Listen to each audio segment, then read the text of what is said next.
rifattee nooqin madaarra deebitee guyyaa rakkinaatti firsiyoo sigate sariyaati koo sariyaa abbaan koo meerre obboleessi guyyaa rakkinaatti obbokkeedhaan dhabee fira tokkoon ani liqaadha innaan ani duddanatti gatanii gargaarsaa gaafannaa fuula natti guuranii jettee ofitti nodeessin eega keessa darbitee kiyyoo kee hundumaa gooftaa sirraa gatee warra hamaa godhanii gaariidhaan deebisi waaqayyo isa achiisi fuudhee ulfina si dhaabe garaa keerra eebbisi waan kaleessa yaaddee ofii nama ciini inni abdii si kutachiisee aamilee si dhabsiisa madaan kukkulfatiini of fayyisi sukkuumi soo giddaani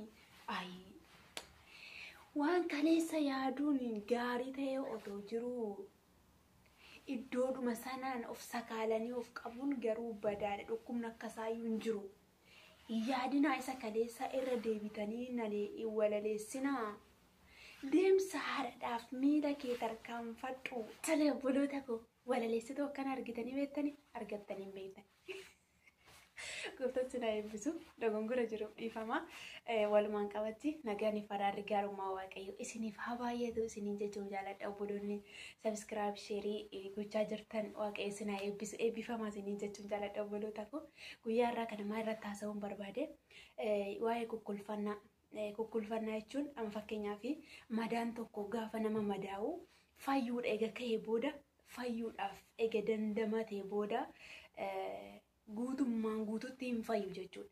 Waan fayyu fakkaatetti yoo xiqqoshuma dhaynee nu nyaatee gaafa ooqnu maal godha deebi'ee akka haaratitti nu dhukkuba akka haaratitti nu mada akka haaratitti mada haara godhata jechuudha.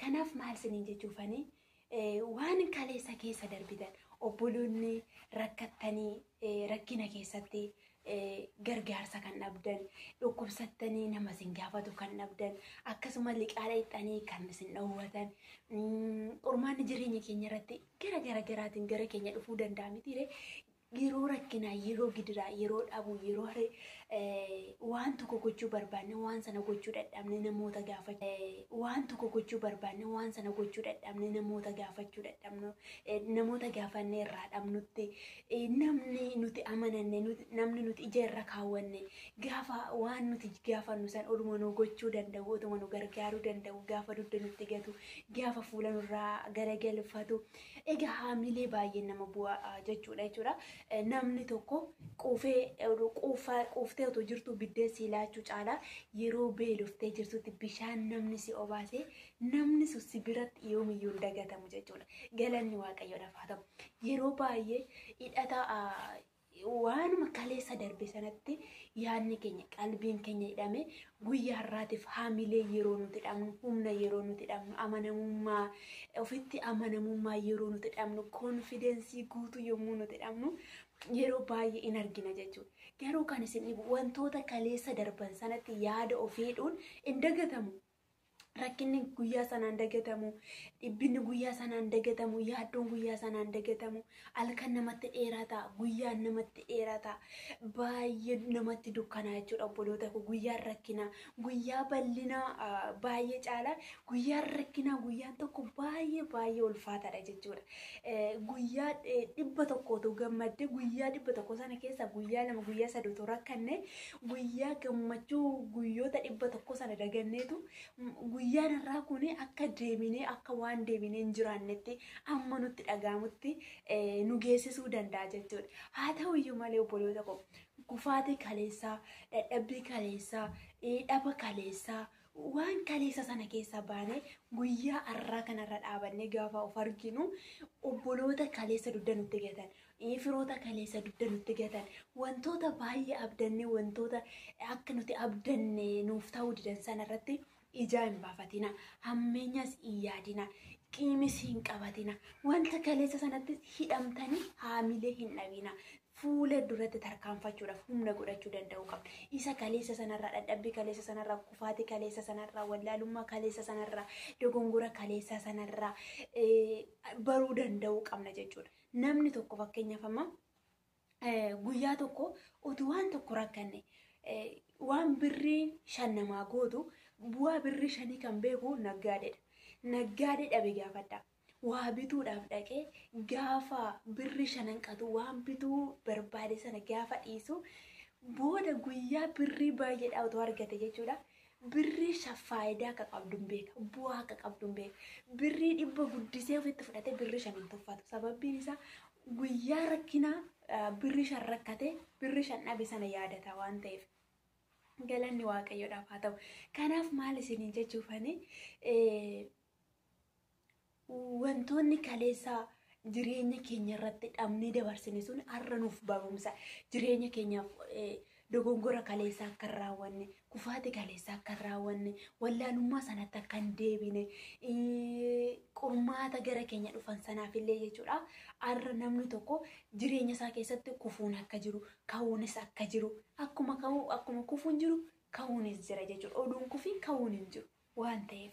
Galanni waaqayyoodhaaf haa ta'u. Kanaaf waan kaleessa keessa darbine sanatti hidhamnee teenya yoo ta'e, isuma yaadna yoo ta'e, abalukkoo akkana naaf hin goone, abalukkoo akkana gaafadheetan naa liqeessuu dide, na gargaaruu dide, har'a garuu ani argannaan, har'a garuu ani qabaannaan, har'a garuu ani darbinaan, har'a garuu ani dhaabannaan, na barbaacha dhufanii akkas jettanii jechoota akkanaan dubbatina. Kan nama godhu, lafa kufanii kan nama kaasu, humna kan namatti godhu, deemsa haaraa kan nama jalqabsiisu, tarkaanfii haaraa, boqonnaa haaraa kan nama jalqabsiisu, waaqayyoon galateeffachaa warri kaleessa irraa gaafannee dhabne sunillee yoo har'a nu gaafatan gammachuu guutuudhaan kennuu qabna obboloota koo. Galanni waaqayyoodhaaf haa ta'u. Waan akkanaa caala kan nama gammachiisu hin jiru. Sababbiin isaa kaleessa dhabnee liqaadha inni ture. Kaleessa rakkannee gargaarsa gaafannee ture. Garuu hin dhabne miti gargaarsa, garuu hin dhabne miti liqaa, garuu hin dhabne miti waan yaadne san. Har'a immoo waan kaleessa liqaadha inni dhabne san argannee jira. Gargaarsa gaafannee kan dhabne sana keessa baanee jira. Gargaaramneerra nama waa namaa gochuu danda'u maaluu taaneerra jechuudha. Nama waa namaa gochuu danda'u taaneerra. Kanaaf maal gochuu qabna? Warra kaleessa sanatti of jajuu hin qabnu, of tuttuluu hin qabnu, of argisiisuu akka gadi ilaaluu hin qabnu jechuudha. Sababbiin isaa bakka nu dhoowwatan, bakka dugda nutti gatan, bakka nyaara nutti guuran isuma dhugumaa jechuudha. Warroonni obboloonni dhabdanii namni naaf kenna jettanii abdattan gara nama sana dhaqnaan kan nyaara isinitti guuran, kan isin dhoowwatan, kan dugda isinitti gatan. Galateeffadhaa dhugaan isiniin jedhe bakka isiniin gargaarin utuus gargaaramne irra ta'e yeroo hunda eeggattuu ta'uu dandeenya. Namni tokko guyyaa guyyaadhaan biddeessi ilaachuu caalaa biddeen akkamitti argamu, qarshiin akkamitti akka argamu, horiin akkamitti akka dhufu otoo sitti agarsiise si bu'aadha. Sababbiin isaa namni guyyaa tokko, guyyaa lama, guyyaa sadii, guyyaa afur, torbee tokko, ji'a tokko, waggaa tokko nama gargaaruu danda'a. Sana caala namni nama baachuu dhiisuu danda'a. Atis amma yoomititti namarraa gargaaramta, amma yoomititti namarraa sooramta. Akkasii olloota lamatu ture jedhama. Olloonni lamaan kun isheen tokko jechuudha. Isaan lachuun waan mataa isaanii danda'u godhachuu danda'u. Isheen tokko eelee sibiila ollaa isheetirraa kadhatte. Eelee sibiila kana ollaa isheetirraa hin kadhatte. Yeroo hundumaa hin kadhatte. Garuu bitachuu dandeessi. In kadhatte hin kenniteef guyyaa tokko abadan hin kennu jettee ishee dhoowwatte. Gaafa hin kennu jettee ishee dhoowwartu eeleedhaaf akkana godhattaare jetteetu kan guyyaa baay'ee ergisteef kan guyyaa baay'ee kenniteef sana dagatteetu maal goote egaati na dhoowwatte jettee gabaa deemtee bitatte. Sababiidhaan ishiin dhoowwachuu ishiitiin maal goote deemtee bitatte. Sana booda maal taate? Haadha eelee taate. Sana booda ergifachuu ganda dhaquu maal goote hin dhaabde. Sana booda ishiin iyyuu namaaf ergisuu jalqabde. Namni waan tokko sin dhoowwatu, namni waan tokko yoo hin kennu isinii jedhu obboloota koo nama sanatti hin qabamina. Yeroodha nama aarsuu danda'a. Garuu iyyuu sana booda eega waan sana keessa dabartanii nama sana galateeffadha. Dhugaan isinii jedhe namni sun nurratti waan guddaa hojjete jechuudha. Akka nuti hojjennu, akka nuti ofii keenya dafqinee argannu. Nu taasise moo nu taasifne? Nu taasiseera. Karaa nu saaqe moo nu saaqne? Karaa nu saaqe.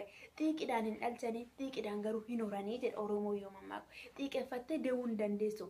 Xiiqeffattee garuu horuu dandeessa. Argitanii wantoonni akkana gaafa gara jireenya keenya irratti mudatanii gaafa nuti isa keessa darbinee ara nama waan tokko gochuu danda'u gaafa taanu namoota kaleessa sana galateeffadha. Otoo tigisa sana dhoowwachuu baatte ko anis silaa hojii kana eegaluun ture, silaa onnadhee kanan godhuun ture, baga na dhoowwatte jedhaani dhugaan isinii jedhe galanni waaqayyoodhaaf haa ta'u. Hunduma caalaa isa rakkina keessa isa gidiraa keessa nu dabarsee lafa kufnee nu kaasee nu gargaaree ulfinaan nu dhaabe waaqayyoon galateeffachuun immoo caalatti bu'a qabeessa nama godha. Gooftaan isin haa eebbisu. Wantoota kaleessa keessa dabartan kufaati kaleessa keessa dabartan arrara dhaabattanii isatti of hin hammacinaa, isatti yaada keessanii ni dhiinaa. Gooftaan isin haa eebbisu. Arri guyyaa haaraati, deemsa haaraa, boqonnaan haaraa fuula kee dura waan jiruuf isa haaraatti tarkaanfachuudhaaf deemi malee isa darbeetti yaada keessan hiitanii taa'uun jireenya har'aa kana nama dhabsiisa. Jireenya har'aa kana akka hin dhabneef waan kaleessa sanarraa baranne waan har'aa waan bor fuula keenya dura jiruuf immoo hojjechuudhaaf harka keenya diriirsu miila keenya tarkaanfachuu danda'uu qabna jechuudha. Sammuu keenyatti waan haaraa, jechoota haaraa, beekumsa haaraa, dandeettii haaraa dabaluu danda'uu qabna. Ofii keenyatti abdii odeessuu qabna. Ofii keenyatti moo'icha odeessuu qabna. Yeroo tokko tokko ofuma keenya of ajjeefna. Hin danda'u. Ani kana booda sichi moo jenneetu maal goona? Ofuma keenya haamilee of rukunna. Ofuma keenya haamilee of buufna. Kanaaf ofii keenya haamilee of buufnerra yoo ta'e immoo haalonni chaalenjiin garaagaraa gaafa gara jireenya keenya dhufan isuma caalatti immoo maal nu godhu? Haamilee nu buusu jechuudha. Namni ofiisaa of kunuunsu ofiisaa haamilee ofitti godhu haalonni haamilee nama buusan yoo jiraatanii harkaan laatu. Galanni waaqayyoof haa ta'u. Gooftaan koo isin haa eebbisu. Eebbifama waan guddaan haadha jedhee yaada. Subscribe, share, like, comment gochuu hin dagatina. Waaqayyo isin haa eebbisu. Isin jaalladha. Eebbifama.